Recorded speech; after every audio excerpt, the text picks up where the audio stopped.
हमजा शहबाज के इलेक्शन और वजारत आला की हल्फ बर्दारी से मुतालिक इंट्रा कोर्ट अपीलों पर मजीद समाअत आज होगी। गुज़श्ता समाअत में लाहौर हाई कोर्ट ने इस्तफसार किया कि क्या वज़ीर आला का इंतखाब कलदम और नया इंतखाब कराना सुप्रीम कोर्ट फैसले के खिलाफ होगा। रिमार्क्स दिए, सुप्रीम कोर्ट ने फैसला नहीं दिया कि मुनहरफीन के वोट डालने पर इंतखाब कलदम करार दिया जाए। हुक्म यह है कि मुनहरफीन के वोट शुमार न किए जाएं। मखसूस नशिस्तों के नोटिफिकेशन का मामला हमारे सामने नहीं। फर्ज करें वज़ीर आला की हल्फ बर्दारी का हुक्म कलदम करार दें तो सदर के खिलाफ रिमार्क्स का क्या बनेगा।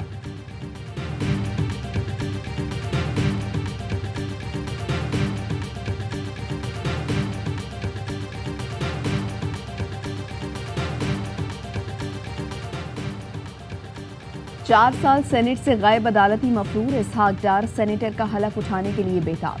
हुकूमत बदलते ही डॉक्टर्स ने सफर की इजाजत दे दी। नवाज शरीफ के हुक्म पर पाकिस्तान जा रहा हूं। शहबाज शरीफ की रजामंदी है, किसी और की इजाजत की जरूरत नहीं। हिफाजती जमानत के लिए वकला अदालत से राबता करेंगे। पाकिस्तान पहुंचकर सेनेटर का हलफ उठाऊंगा। वजीर खजाना का फैसला पार्टी करेगी। इसहाक डार 2017 में उस वक्त के वजीर आजम के तैयारे में फरार हुए थे।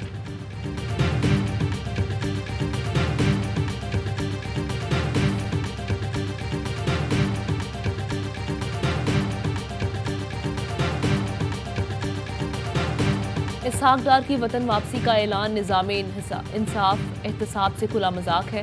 फरूख हबीब कहते हैं कि भगोड़े के मनी लॉन्ड्रर समधी ने वतन वापसी का ऐलान किया। ये ऐलान चोरों को मिलने वाले NRO 2 की सबसे बड़ी निशानी है। पहले एक छोटे निकम्मे दरबारी से मईशत तबाह कराई गई, अब मनी लॉन्ड्रिंग के मशहूर ज़माना मुजरिम को खजाना सौंपने की तैयारी है। तारीख या के बाद दीगरे NROs देने वालों पर भी निगाहें जमाए बैठी है। कौम का मुजरिम अब वापस आया तो दोबारा फरार ना हो पाएगा।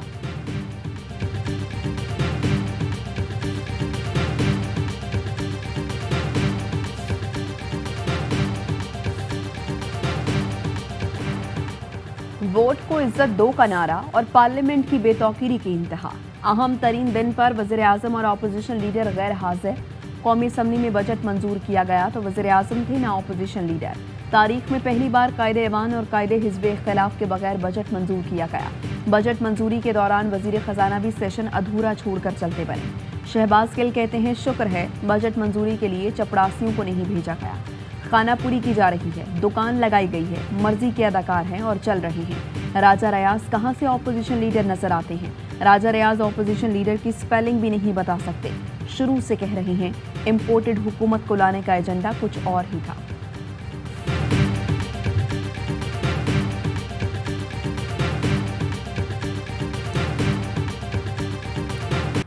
हुकूमत का पेट्रोलियम मसनूआत मजीद महंगी करने का एक और हरबा। कौमी असम्बली में आइंदा माली साल के लिए पेट्रोलियम मसनूआत पर 50 रुपये लीटर लेवी आयद करने की तरमीम मंजूर कर ली गई। टैक्सों की भरमार के साथ बजट 2022-23 मंजूर। वज़ीर खजाना मिफ्ता इस्माइल कहते हैं लेवी लगाने की मंजूरी हासिल की है मगर लगाने का फिलहाल इरादा नहीं। शहबाज हुकूमत का बजट में IMF के कहने पर तब्दीली का एतराफ़। वज़ीर ममलिकत खजाना आयशा गौस पाशा ने कहा तस्लीम करते हैं कि IMF के कहने पर फाइनेंस बिल में तब्दीली की गई। IMF से गुज़श्ता हुकूमत के मुआहदे पर ही अमल किया जा रहा है।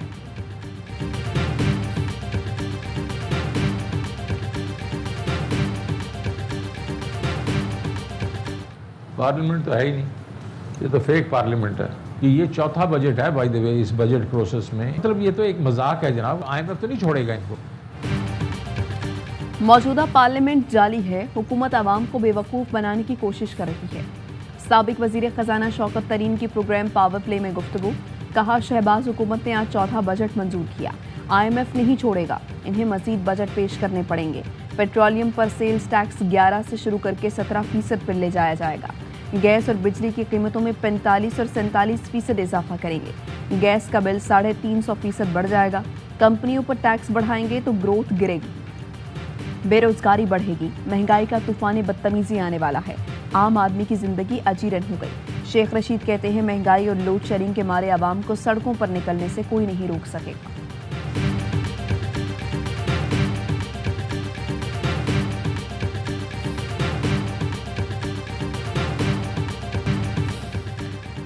कर्ज चुकाने के पैसे नहीं और मुल्क दिवालिया की तरफ जा रहा है। इम्पोर्टेड हुकूमत ने IMF के पांव पकड़ लिए, पैसे दे दो, जितनी कहेंगे महंगाई कर देंगे।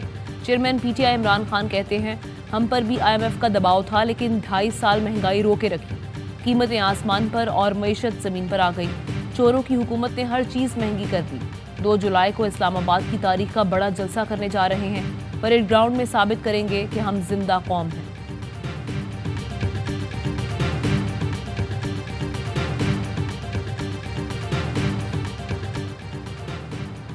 बड़े मगरमच्छों को नैब से बचाने की तैयारी। हुकूमत ने नया नैब तरमीमी बिल तैयार कर दिया। 50 करोड़ से कम करप्शन नैब के दायरा इख्तियार में नहीं रहेगी। जिस इलाके में जुर्म का इर्तिकाब होगा वहां की अदालत में ही केस दायर होगा। तरमीम के बाद आसिफ जरदारी, फरियाल तालपुर, मुराद अली शाह के केस सिंध मुंतकिल हो सकेंगे। चेयरमैन नैब किसी भी केस को जुज़वी या मुकम्मल तौर पर ख़त्म कर सकेंगे। मुलजिम प्ली बारगेन कर ले तो केस के दूसरे अफराद मुतासिर नहीं होंगे। काबीना की कमेटी बराए कानून साजी ने मुसव्वदा मंजूर कर लिया।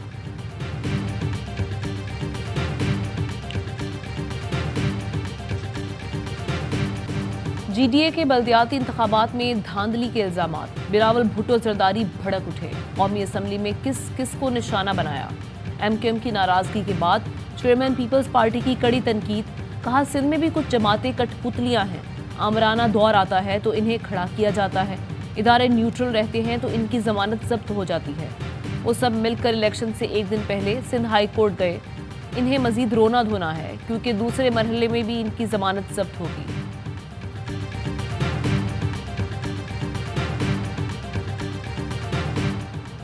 धांधली के सबूत पेश न कर सका तो माफी मांगूंगा। आइंदा इंतखाबात में बिलावल का मुकाबला भी नहीं करूंगा। JUI सिंध के जनरल सेक्रेटरी राशिद महमूद सुमरू का बिलावल भुट्टो जरदारी को चैलेंज। कहा, बिलावल भुट्टो ने ईवान में मामला उठाकर साबित कर दिया कि हमारे इल्जामात महज इल्जामात नहीं। सिंध के बल्दियाती इंतखाबात में तारीख की बदतरीन धांधली और गुंडागर्दी की गई। तमाम जमातों की अरकान असम्बली पर मुश्तमिल तहकीकाती कमेटी बनाने का मुतालबा भी कर दिया।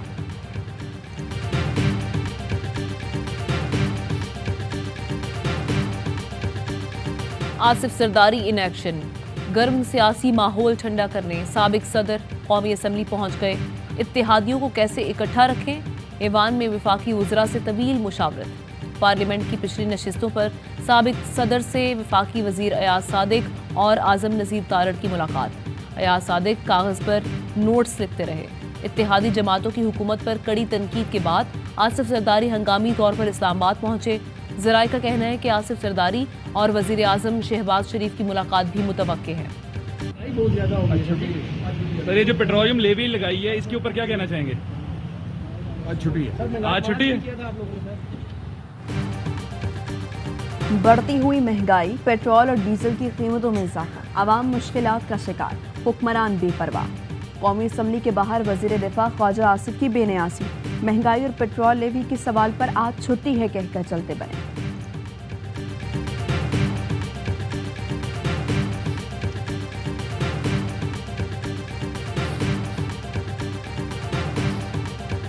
एक मुफ्ती कहे कि ये यहूदी एजेंट है या इस्लाम के खिलाफ है या इसकी तहरीक इस्लाम के खिलाफ है तो हम मान लेंगे। खुद मौलाना साहब ने बात की है कि ये मेरी सियासी बात थी। उलमा का सियासी बयान आपके ख्याल में नहीं होता? मेरे ख्याल में हमारे बयान तो सच पर मबनी होते हैं।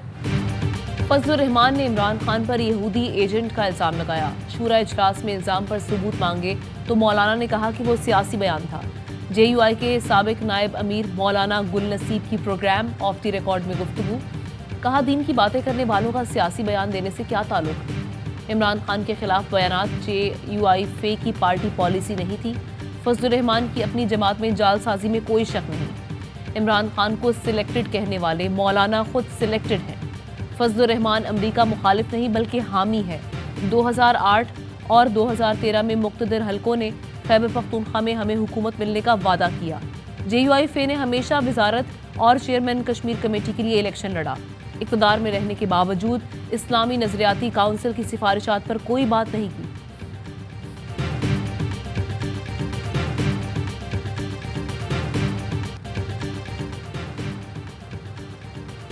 मुल्क भर में क़यामत खेज़ गर्मी में बदतरीन लूट शेडिंग, शहरियों की चीखें निकल गई। कराची में रात के मुश्तिल अवाम का के इलेक्ट्रिक के दफ्तर पर एहतजाज। लाहौर में बच्चे बड़े रातें फुटपाथों पर गुजारने पर मजबूर। 14 घंटे तक बिजली की बंदिश के खिलाफ कराची वाले सड़कों पर। सखी हसन चौरंगी के करीब लोड शेडिंग के खिलाफ ताजिरों का एहतजाज। शॉर्टफॉल 7,000 मेगावाट से तजावुज कर गया। शहरों में 6 से 8 और देहात में 10 से 12 घंटे की लोड शेडिंग।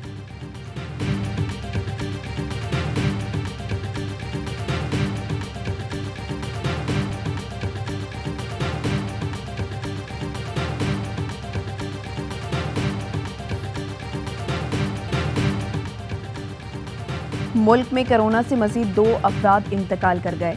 मुल्क भर में कोरोना के मजीद 641 केसेस रिपोर्ट हुए। सिविल एविएशन ने हवाई अड्डों पर मास्क पहनना लाजमी करार दे दिया।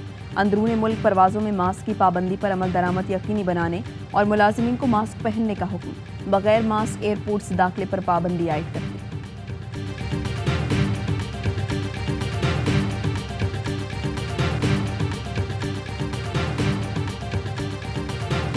आर्मी चीफ से चीनी कम्युनिस्ट पार्टी के रुकन की मुलाकात, बाहमी दिलचस्पी और सी पैक पर बातचीत। सिपा सालार ने कहा, पाकिस्तान आलमी और इलाकाई मामलात में चीन के किरदार को सराहता है। चीन के साथ स्ट्रेटेजिक शराकतदारी बढ़ाने के मुंतज़िर हैं।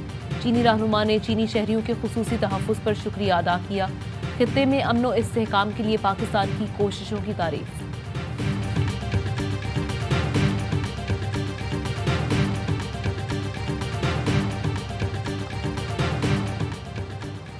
कराची के मुख्तलिफ इलाकों में बूंदाबांदी। Federal B area, north Karachi, Nazimabad, Saddar, Clifton और अतराफ में बूंदाबांदी। लांधी, मलीर और मज़ाफात में गर्मी की शिद्दत में कमी। महकमा मौसमियात ने कल से 5 जुलाई तक कराची, हैदराबाद, बदीन, ठट्टा और दादू में बादल जमकर बरसने की पेशगोई कर दी। कराची और हैदराबाद में नशेबी इलाके ज़ेरे आब आने का खदशा।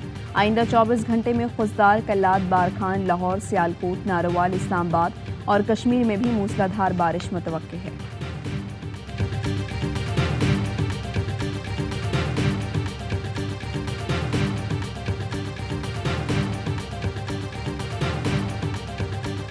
बाबर आजम ने विराट कोहली को एक और रिकॉर्ड से महरूम कर दिया। T20 की आलमी रैंकिंग में लंबे अरसे तक नंबर 1 पोजीशन पर कायम रहने वाले बैटर का एजाज अपने नाम कर लिया। कोहली के 1013 दिन तक रैंकिंग में टॉप पर रहे थे।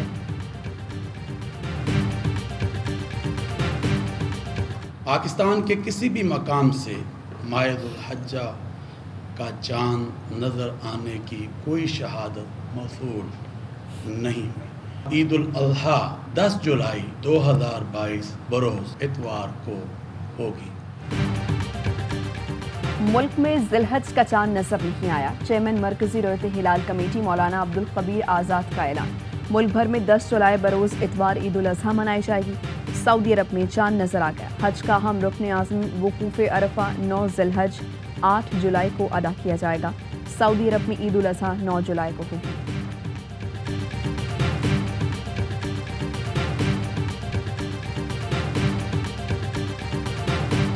और ईद कुर्बा की आमद मुल्क के छोटे बड़े शहरों में मवेशी मंडियां सज गईं। गुज़श्ता बरस की निस्बत कीमतें दुगनी हो गईं। जानवर महंगे होने के बायस खरीदार गायब, व्यापारी भी परेशान।